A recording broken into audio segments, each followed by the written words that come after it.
Okay, it looks like we might be on. I'm waiting for this to show up, so hang on a second. Okay, yeah, it looks like it's on. I'm streaming straight to YouTube, just to make the whole process easier for me. Hang on, I'm just trying to get organized. Okay, looks like yeah. Okay, now it's echoing, so hang on a second. uh, yeah. Okay, now we're on. All right. So this is live, and I apologize for not being the best YouTube kind of, about my shirt. I was like hot. It's hot today. It's like 90 degrees. So yeah, I'm not the best YouTuber, I'm not out there trying to get the likes and stuff like that. I just want to share this info. So I figured if I do a live YouTube thing, let me fix my collar. It is so hot in New York right now. It's like 90 degrees. So yeah, I just want to do a YouTube video so that way I can share a link throughout all of the social media platforms that I have. But this eclipse, we have this eclipse coming up on the 20th. This is in sidereal astrology, so meaning this is true alignment with the actual constellations. So if you're not familiar with that, look that up because I'm not gonna have to explain it now. But sidereal astrology is astronomically aligned astrology, and yeah. So that being said, you're going to hear different signs about where this eclipse and this moon is happening. So what we're going to do here now is get into screen share and walk you through this eclipse coming up. On top of that, we're going to take a look at the transits that are also going on in between the new moon, which is the eclipse, and then the full moon, which is the solar eclipse. So move some stuff around here. Hang on a second. Of course, things don't move quick when you're needing them to. So let's get my pen out here. All right. So first thing we want to open up is where is this new moon happening? It's going to be in Pisces. It's the last degrees of Pisces. And I know everyone is saying Aries, and it's not. In the sky. It's just not where it's at in the sky. And what makes an eclipse? This is why it's important. Eclipse. Let me erase this here. I'm going to use my vanishing pen so it's quick.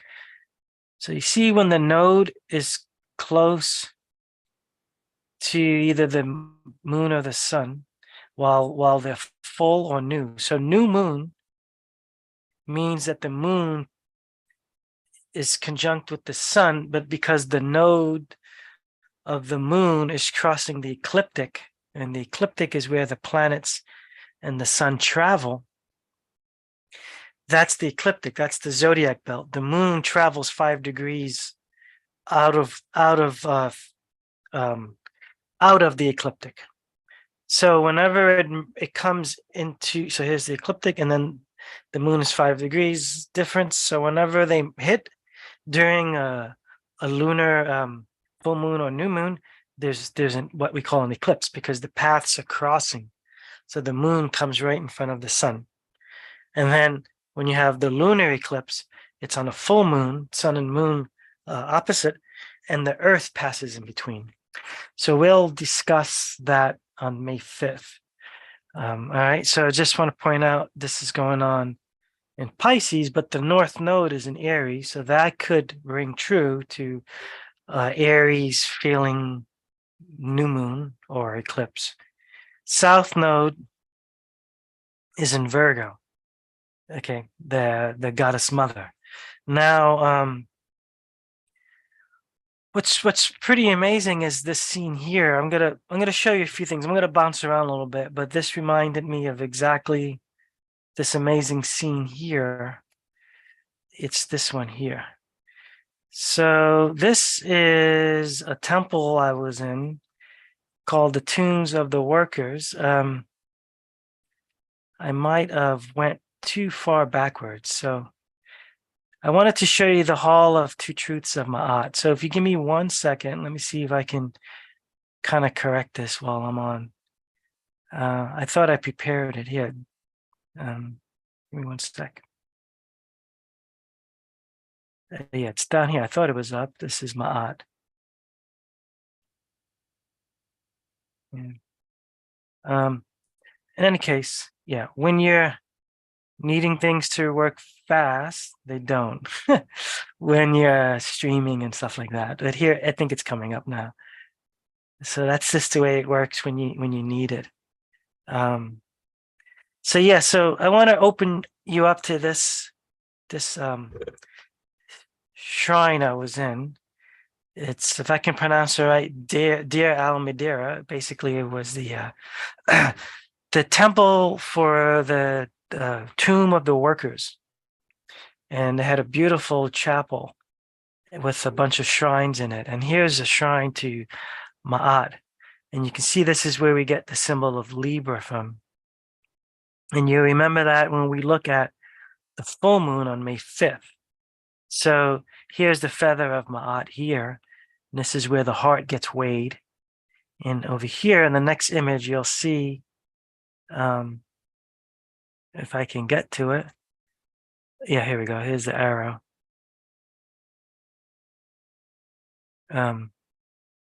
Yeah. Here's the feather of Ma'at. This is Ma'at. You know, she has the Ankh. That's the heart. They're weighing it. Here's the feather. Thoth, the scribe, writing down your journey. Is this is a youth, because he has the lock of youth, and this is supposed to be the crocodile that eats your heart if it's too heavy. So anyway, that's sort of the story, but this is the temple here. It's like, it's pretty magnificent. It's behind all of this. But an image that I wanted to open you up to is this image here. This is I should have pulled this one up. Maybe I can find it. This is the image that we see usually together with Mother Mary with Jesus on her lap. And then next to it, usually they put another image of Isis with baby Horus on her lap. And this is that scene here. So this is what we're seeing. If you're looking in an esoteric way, this new moon eclipse could be representing this, because the new moon is in Pisces with the sun. Moon and sun are in Pisces. The node is in Aries. So starting over again, youth. The sun, S-O-N, S-U-N, we've heard that before. We follow astrotheology stuff, you know. The sun is Jesus Christ, Christ consciousness. He's the age that we're in the age of Pisces, is represented by the fish. The Christ symbol is the fish. So it's like the same. And then there's that mother, the M, the mother, Mary, Magdalene, mother, Isis, primordial mother. So this is that scene. That's where the south node is in Virgo, the mother, the cosmic mother. So let me see if there's any other images here. Yeah, I think I can go, there's so much. If it doesn't take too much time, I'll show you. This is the inside of the temple. It was just beautiful. And it's way back in carved out of the mountains. It's just in the Hathor columns. And no tourists were here because they think that there's nothing here, but these are all the chapels in that temple. Okay, so I'm gonna stop this share, and I want to bring you back to this is the new moon. This is the full moon on the 5th. You can see here the moon then goes into Libra. That's where we get the story of Ma'at. So I'm going to walk you to that, because we're searching for perfection with this. So one thing I want to do is just go over my notes here. April 20th, new moon. We have that huge T-square with Pluto and the nodes. This is what I want to address. We have South node is remembering, North node is the path forward. So remembering, like what we just went over, remembering the depths where transformation begins. That's the primordial mother. Now, that's where the north, the south node is. So we're remembering what it takes to transmutate. Pluto squares Pluto. Pluto, we know, is the Lord, the planet of transmutation, the shadow planet, darkness. We just did a masterclass on I said there a masterclass. We do lives once a week, and we did one on Pluto. We read from the book of Pluto by Stephen Forrest, and the energy around Pluto is what we spoke about. Everyone is scared to speak about this, especially if we're in the realm of this astrology, spirituality, because we're supposed to be speaking about, love, light, no negative energy, positivity, all of these things. But Pluto, especially how we see it with an eclipse, is bringing out major hidden wounds that are bringing them to the surface, and remembering what it takes to create the path forward. New Aries, North Node, during the age Pisces. We're here, we also have Chiron conjunct Jupiter. Right? So Chiron is the wound healer teacher, and Jupiter, this is our collective wounds. So Jupiter is expanding that during a new moon, an eclipse, while the darkness is percolating the hidden, because Pluto is about bringing the hidden, tied with the nodes, T square. This is the challenge. And here, solar eclipse, I wrote shadow self without the lights. Now I'm going to talk to you about what an eclipse does. But I just want to point out one more thing. You can see here a square with Chiron and Mars activating the wound on April 27th. So after that, then the activation will happen. And I'm going to go over the weekly transits leading up from new moon to full moon, so we have a better understanding of this navigation process. But overall, I mean, you can look at the chart. It's a clear T square, which is primarily what we're looking at with Pluto and the nodes, meaning the new moon. So yeah, this is an eclipse to really pay attention, because when I write this solar eclipse in Pisces, shadow self without the lights, shadow self, Pluto without the lights, this is what we're going to talk about. When an eclipse happens, it blocks the solar light. So you're blocking planetary influence to your body. So we're normally walking around with feeling planetary influence. It's like we spoke about this in the masterclass too, where we're walking around and the strings of this planetary vibrations are pulling us. We're like puppets on a string. And this is the planetary influence. This is the electromagnetic, how do you call it? String theory model is we're all connected through vibrating strings. Planets vibrate, Earth vibrates, magnetospheres vibrate, magnetosphere. We're connected to the Earth's magnetosphere. Then that vibrates. Earth is connected to the sun and the planets. So there's a whole vibration going on, and we're feeling this vibration. These are strings. So what happens with an eclipse is those strings, you don't feel the tugs anymore. So that could be very scary for people, because you're used to being carried around with this planetary influence. Now you're not. So this is what we're going to have on an eclipse. That's what I'm saying. Shadow self without lights, meaning the luminaries, the sun and the moon, right? Because the moon blocks the sun. So to give you a visual on that, what we're looking at is this image I pulled up here. Let's hope that it's actually here. It is. Okay. This image here. This is called the alias effect, about the pendulum that was being monitored during an eclipse. So let's get my pen here. Let me make it white and vanishing. So put your eyes here. You see the numbers 1, 2, 3, 4, it'd be 5, 6, 7. So it's going clockwise. During the course of a normal day, the swing appears to rotate clockwise due to the rotation of the Earth. At the start of the solar eclipse, the swing direction begins to rotate rapidly anti-clockwise. So you see 4, 5, 6. You see how it's 1, 2, 3, 5, 4, 5, 6, 7, 8, 9. You see, so counter anti-clockwise. You see here it's clockwise. Right? So right after the eclipse, there is a return to normal as the direction of rotation resumes its slow change clockwise. So it begins to go clockwise, 7, 8, 9, 10, 11, 12. So it resumes. So during the eclipse, it goes the other way. Okay, so this is having an effect on all living things. It's going backwards, inward, counterclockwise, out of harmony or out of rhythm.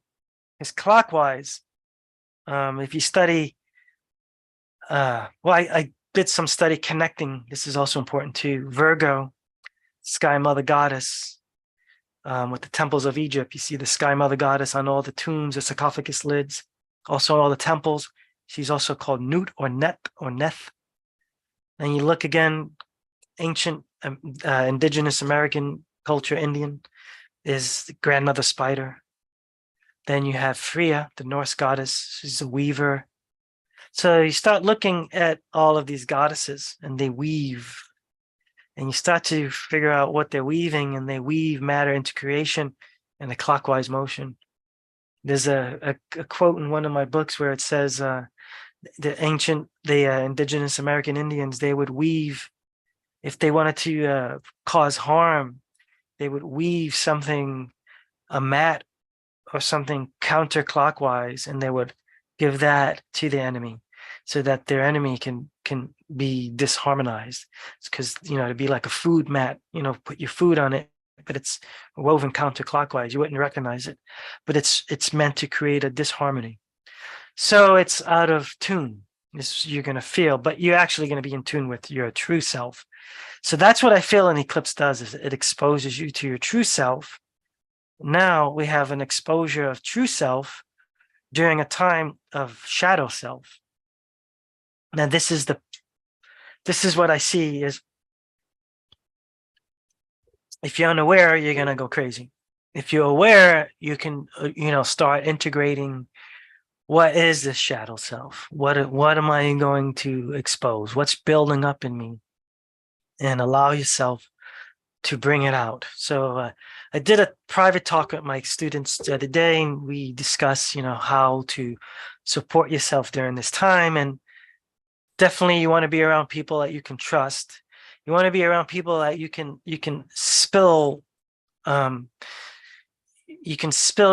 your guts out to your wounded self and not be judged, because a lot of times our society, we are not, it's not looked upon when you share some of your ugly sides or your wounded sides. You're seen as out of harmony, out of whack. And in that book of Pluto that we read from, that's something that they said, that the pharmaceutical industry has a plethora of drugs to counteract having to face Pluto.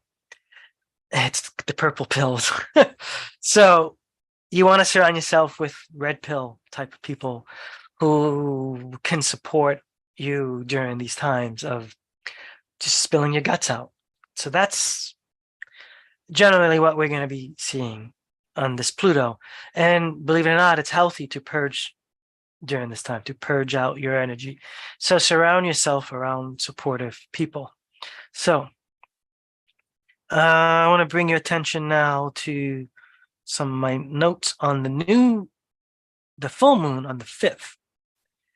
So immediately what I saw here, some of my notes, and so that the moon now is in the image that I showed you earlier. Let's get this out. Oh, hold on, it's white, that's why. The image I showed you earlier, the Libra, is Ma'at. The meaning of Ma'at is cosmic order. the search for cosmic order. So that's where Libra comes from. This is where they weigh your heart against the feather. Are you going to go to heaven or hell? Like, so that's where we get heaven and hell. That's where we get gods in heaven, gods in the stars. Because if you do make it, if your heart is lighter, you go to the next chamber with Isis and Osiris. We pointed out Isis connected to Mary, Mother, Magdalene, holding baby horse, Jesus, and North Node Aries. So new start, new beginnings, because you're going to be on Earth still. You didn't, unless we die on that new moon, we're here. So we have a new beginning on May 5th. All right. So now it's 1 degree Libra, Ma'at, cosmic order. What I notice on our perspective, my perspective from New York, is we have what I call a Merkaba. 2 trines, 2 grand trines, one up, one down, forms a Merkaba. Star seed, Star of David. Now, when you look at a Merkaba in a natal chart, like someone's birth chart, that usually shows their star seed origins. So here we're looking at this, and I'm seeing an attempt of perfection. And I wrote here, perfection in Ma'at, because we have it hitting the Isis node and the moon conjunct, because it's now a lunar eclipse. The Earth comes in between the sun and the moon, so that's in Libra. So knowing, remembering cosmic elements, because I'm seeing a few other things as well. This trine here that roots down to the south node, this is why I said remembering, remembering cosmic elements, because you have Saturn in Aquarius. And remember, this is true sidereal, this is aligned to the stars. You have Venus in Taurus, and then you have the node in Virgo and the moon in Libra. So this is knowing and remembering. South node remembering, knowing is Virgo. And Venus is that divine feminine energy. Knowing and remembering the cosmic elements, material. Taurus, Venus, material. This is the planting. This is the tilling of the soil. So that's what we're seeing. And usually when I look at a Merkaba, I look, the wide part of the pyramid is what it's coming down to earth. So you're bringing this remembering. Now going upward, the Merkaba going upward, it's hitting the ascendant, and it's hitting Regulus actually, the star, heart star of Leo, and hitting Jupiter and the node. Jupiter is in Pisces, node is in Aries. Then it's coming down to the galactic center. That's where the 13th zodiac sign resides. It's a very strong part of the sky. I talk about that a lot. What I wrote here is cosmic royalty, because you have Regulus, the royal star, Jupiter, the royal planet, galactic center, where the kings and the messiahs travel to and from. This is perfection, Ma'at, cosmic order. Being able to be a star seed Merkaba, traveling to and from the other realm. This is the Shibaba. This is what the Mayas call that part of the sky. Well, the Milky Way is Shibaba, the crossing. And this is why you have the cross and all these symbolisms, because these are crossings of 2 worlds. And there's a whole lot there. I'm going to, I don't want this video to go too long, but this is what we're aiming for. So the full moon, culmination of this energy of what we're going to be traversing through from this eclipse until the 5th, is we're searching for cosmic order and perfection. So it's a very powerful state. Now, in order to do that, Pluto has to come, and you have to allow it to bring up all of your hidden wounds. And this is the issue, is our society looks down upon that. Now I want to bring this image up again so we can just spend time with it. Right here. This is the new moon. Pluto in Sag, the highest truth of your dark soul, your dark pain, your dark suppressed. And this type of energy is supported through shamanism, plant medicine ceremonies. You go in a container and everyone is allowed to just like purge the shit. That's supportive of this energy. But I think we have to do this on a human day-to-day level. So your life has to be this container. This is what I'm seeing. Your reality has to be this container. Because it's very easy to go away and like have a intentional journey to purge and this and that. Then you come back and you go to work Monday morning. But no, I think this is life. How do you do this in life? Do you have this support system to be able to allow you to purge like this? These are the questions that will come up. And you'll scare some people if you're in it. If you decide to take the path, you'll scare people, and that's okay. So, which is hard to talk about. And this is what I spoke about. We did a class on Pluto the other day with my students, and this is hard to talk about. This is hard to accept as a reality that we have to lose our shit. This is a hard one. Now, let's move over into the transits so we can see what our journey is from now through the new moon, the eclipse, into the other eclipse on the 5th right here, the lunar. And it's pretty much everything you spoke about. One of the things that's really important that I didn't talk about earlier because I knew it was here is Saturn and the nodes. Sextile north, trine south. So these are good. This is Saturn is in an interesting place because it's in Aquarius, and Saturn has been fighting with Aquarius for the past couple of years.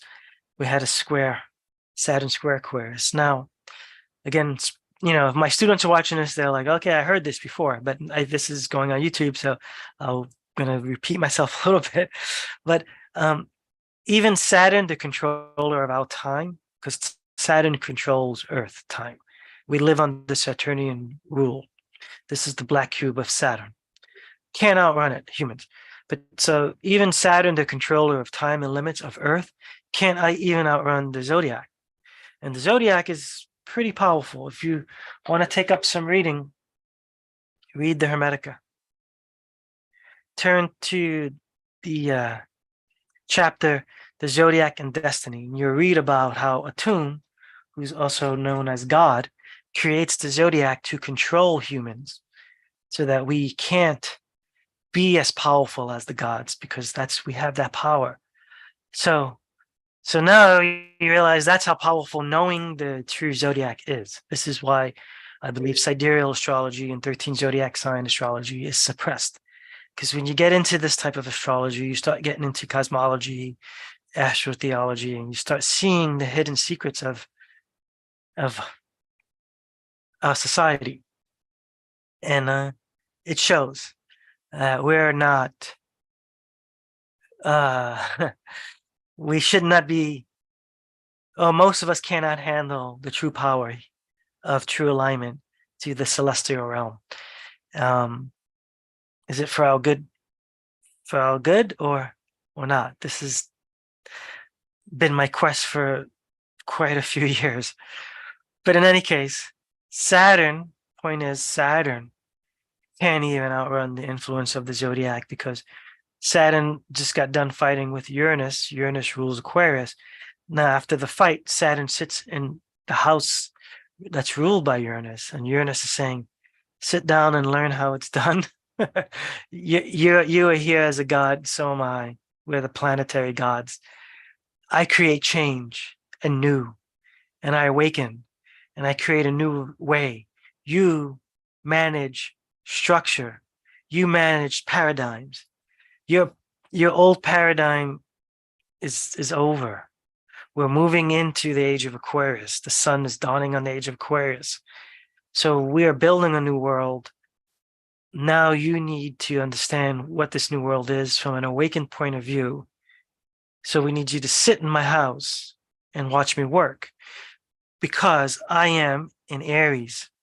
So this is where a lot of times tropical will get the cosmology wrong. The cosmology playing out in the sky is a whole different story if you look at it in sidereal. Because now we're seeing Aries, we're seeing Uranus in Aries, and it's now a different story. It's Uranus, planet of awakening, is beginning the zodiac cycle over again every 84 years, the average human life cycle. So it's like, holy cow, this is new life. You know, this is, then you have your North Node there. Wow, the journey towards the new. So it becomes totally different. Now, Saturn has to play by those rules now, help build this new paradigm. This is what I'm seeing. This is why we have to look. And now Saturn has a good contact with the nodes, and it's going on, it looks like, the whole month. Okay, well, the North Node ends on the 26th. So we're good there. Here we're starting. This is starting the square. This is the new moon. This is the eclipse. That's the square with Pluto. T-square with Pluto and the moon. Here we have Mercury goes into retrograde right after. So this is like pretty big, because if you look, let me see if I move my mouse here, if Mercury is still going to be conjunct. Well, let's see. It looks pretty clear. Yeah, they look conjunct to me. So now we're looking at a conjunction with Moon, Mercury, Uranus. The node is pretty far away. Yeah. So yeah, I mean, that's a lot of energy. That's a lot of energy when Mercury goes into retrograde. Mercury and Uranus, they're octaves of each other. Uranus is a high octave of Mercury. So this can be some pretty, yeah, this is an inward, this is inward, because in retrograde, if you look, it looks like a medicinal symbol, you know, the RX, it looks like medicine. I always say you're drinking the planetary energy now, influence is inside. So we got to look for that, this information that gets revealed probably in this purging of this eclipse. Then following is the Mercury goes retrograde, you know, at the same time, pretty much, you know, it starts.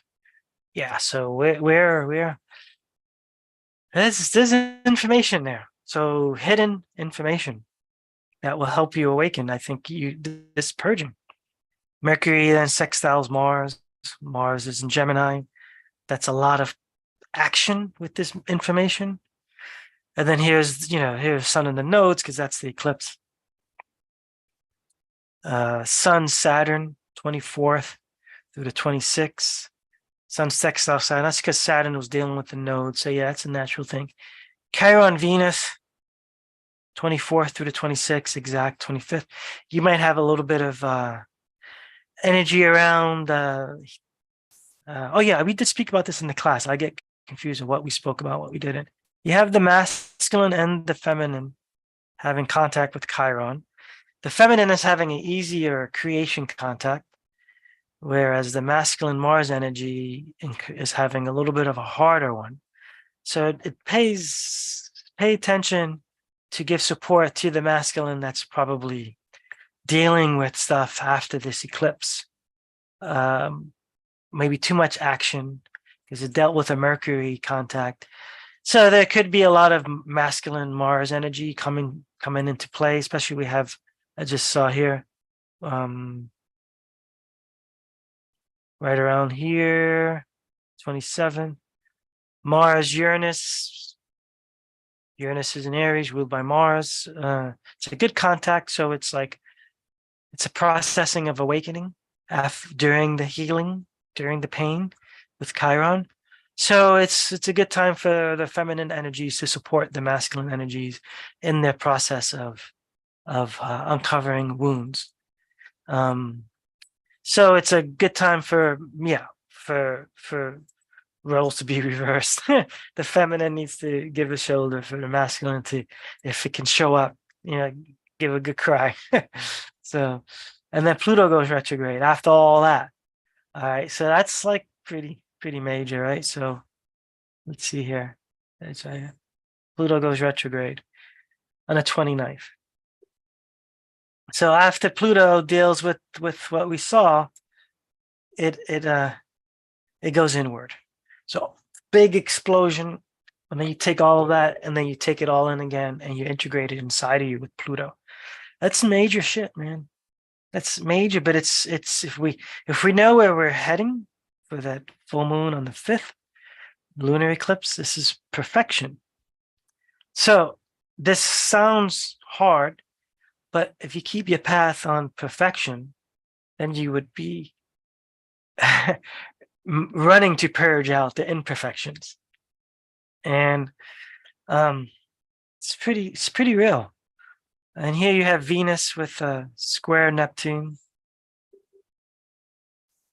towards the end, the 3rd through the 5th, and then Venus sextile Jupiter.